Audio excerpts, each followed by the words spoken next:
Hesselund El er et lokalt firma placeret i Himmerland, Nordjylland, Danmark. Vi er et af Danmarks ældste installationsfirma. Vi er etableret i 1925, og vi beskæftiger 10 mennesker her til daglig med elinstallationsarbejde, og hvad der tilhører blandt andet solceller, varmepumper og deslige. Vi er nu næsten 100 år og har arbejdet med solceller siden 2011, hvor markedet var svagt, men voksede sig større, og vi så os om efter en professionel leverandør, og valget faldt på EWS i Handewitt i Tyskland. Lige nu arbejder vi på et projekt, hvor herregården Lerchenfeld bliver renoveret, og hvor vi er ved at installere et 225 kW solcelleanlæg som den første del af renoveringen.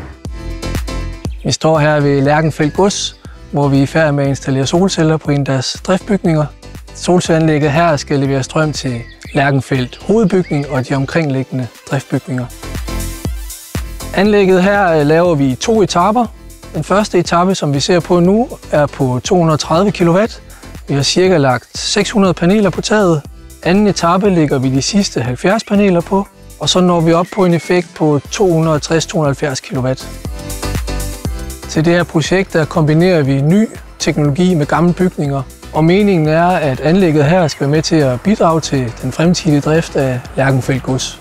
Vi laver mange solcelleanlæg til daglig, både store og små, men det her det var lidt specielt for os, fordi vi skal have den nye teknologi til at spille sammen med de gamle bygninger.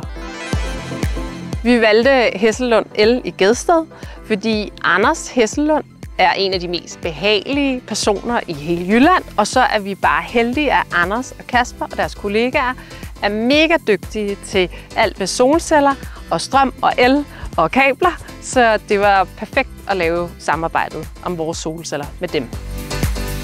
Vores samarbejde med Hesselund gik rigtig godt, og nu er vi færdige med projektet solceller og er stadig i gang med vores restaurering, så det er et samarbejde, der vil vare i mange år. Lerchenfeld er fredet og næsten 500 år gammel, så vi måtte ikke sætte solcellerne på hovedbygningen, og derfor har vi sat dem på en driftsbygning, der ligger lige ved siden af. Men vi har sørget for, at vi har grøn omstilling, og vi kører på, al strøm kommer fra solcellerne. Lige nu arbejder vi på projekter inden for landbrug, blandt andet et projekt på 2x100 kW, og fremadrettet vil vi have øjnene rettet mod industrien og detail. Vi vil fremadrettet gerne arbejde på komplette løsninger med solceller, varmepumper og billadere.